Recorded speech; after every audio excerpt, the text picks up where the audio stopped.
And I have the latest installment of the dog sitting being abused and taken advantage of by a crackhead stories by Ezekiel Kralin. They're sealing off the ATM alcove. They're sealing off the ATM alcove by Ezekiel Kralin. Email correspondence, October 19th. Subject, they're sealing off the ATM alcove. So as you can see by the attached image, so that sanctuary is now kaput. And there's a lot of road work going on behind my building, so that's also kaput for the time being, hopefully until later today.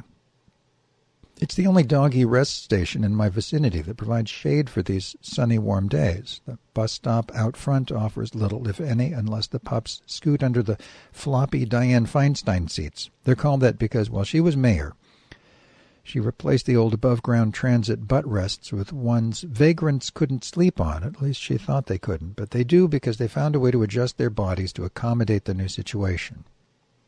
Nature's ability to adapt under almost any major alteration in the environment is extraordinary, or, as the saying goes, necessity is the mother of invention. Stay tuned for further updates on my field work studying the local environs of homeless sapiens. Ha! Gorillas Revisited has nothing over me. Eat your heart out, David Attenborough. Most of the time, Deke's shopping cart provides the shade when parked by the bus stop, if he has one at the moment, and if it's stuffed with enough junk to block the sunlight. Well, I guess when it isn't, I can bring one of my 5-by-7-foot plastic tarps down, fling it over the cart, easy peasy. Deke did not drop by at all yesterday, nor has he shown up today so far, but I'm fine with watching the dogs again right now, except for the construction work going on around the corner, eliminating a shady refuge for the nonce. So I hope he holds off for another day, or at least till late afternoon. Subject, too much activity. 1. Sidewalk maintenance behind my building. See photo. Looks like they're wrapping things up. Thank Polyphemus. That isn't even a real vagrant you see sitting down on the left. He's a long-term resident of the Castro, a disturbed individual, always roaming about like a zombie, sometimes screaming into thin air. Has 2 other equally screwy brothers, all raised by a mentally deficient couple in their 90s by now.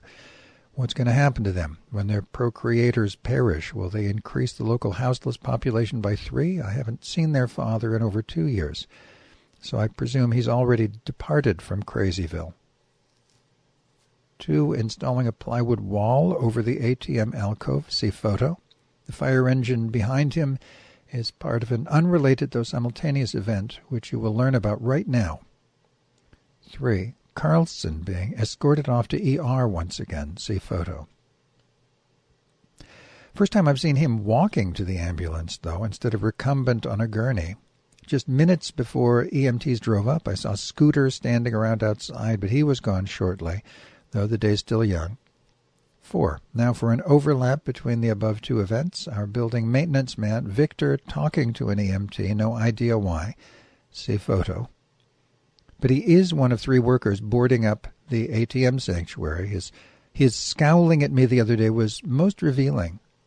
He's never done that before. In fact, he's always been amicable, like so many Latinos who flee to the United States for freedom, sanctuary, and a decent income. They turn into Republican asswipes once they get those greens to fatten their wallet.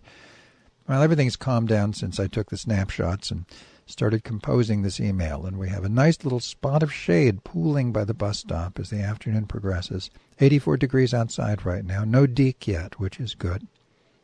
I thought I'd throw in this picture, too. Suffice it to say it shows San Francisco still lives up to its Lonely Planet downgraded rating. It's a honey bucket world out here. Photo of a portable latrine right around the corner behind my building.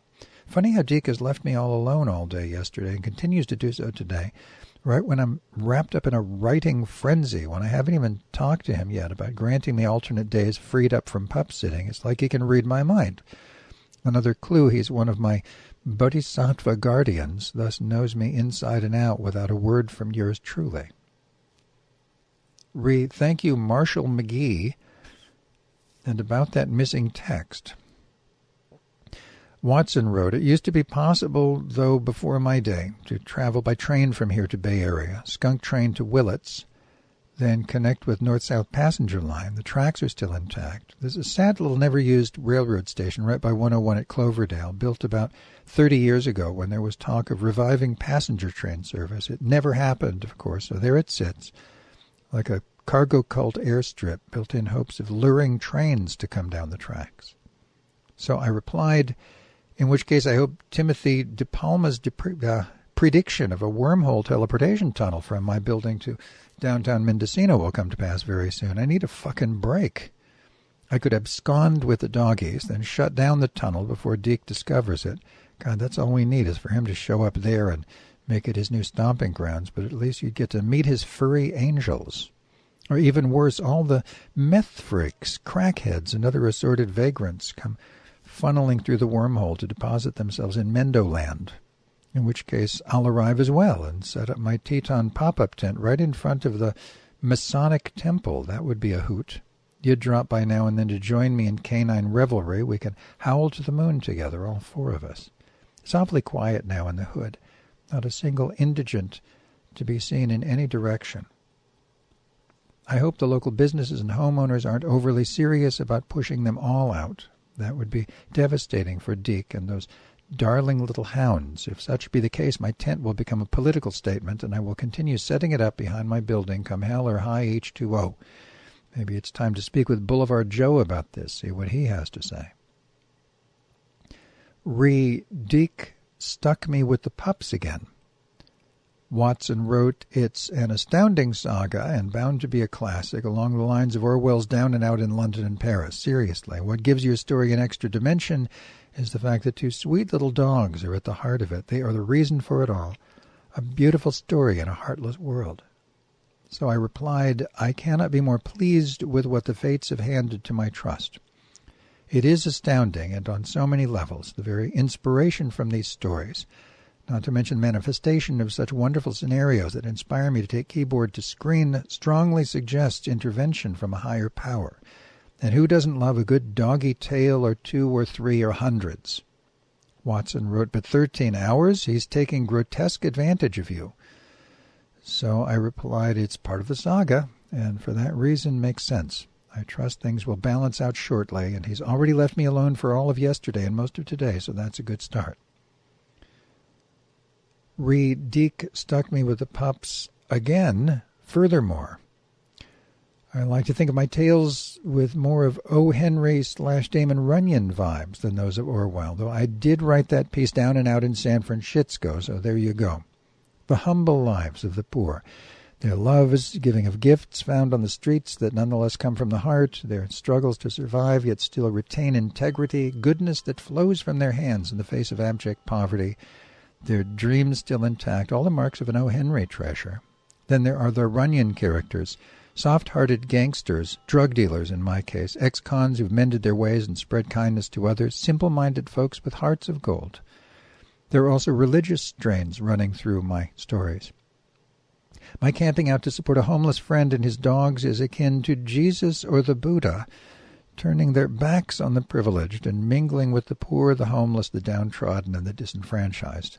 Of course, there are many other literary and religious influences running threads through my Brindlekin Tales to form an exquisite tapestry of the human saga through a queer perspective. But I'll leave it to those analysts qualified to dig out the myriad influences and references in my opus, for most of them come unbidden to my mind, like a rush of epiphanies which deeper implications I myself do not often grok, except maybe with hindsight after they've been written down.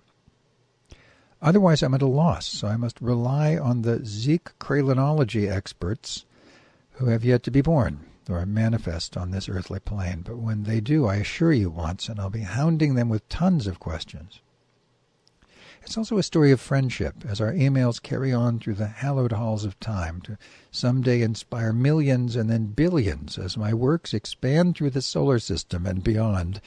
Then trillions, quadrillions, etc. Off they will go to intermingle with sapient populations across the infinite and eternal cosmos with Arwin at the helm, unless he decides he'd rather remain here on Earth and continue his employment as at Molly Stone's, in which case I'll keep in touch via hyper diaper phone, an invention I may decide to claim as my own, though I will actually steal it from the future. It's a teensy, paper-thin device. You stick to one or the other butt cheek, whichever is shown to be the most receptive, but we're getting way too far ahead here for our own puny hominid brains to comprehend.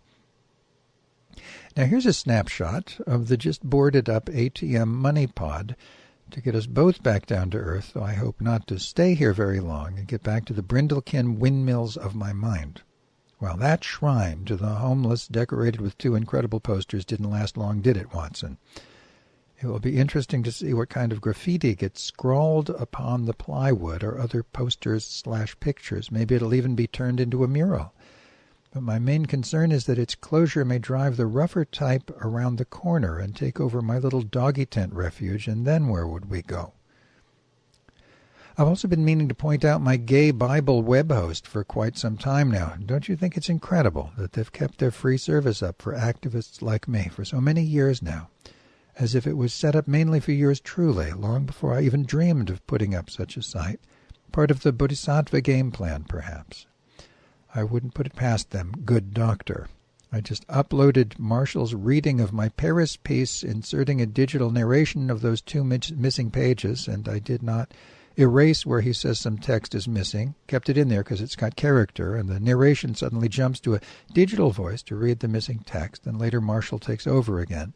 Unfortunately, because of 2 pages missing, he didn't get to read this quote. Quote, I hadn't even begun to break fast with my usual toasted Oro-wheat, whole wheat English muffin slathered with I can't believe it's not butter.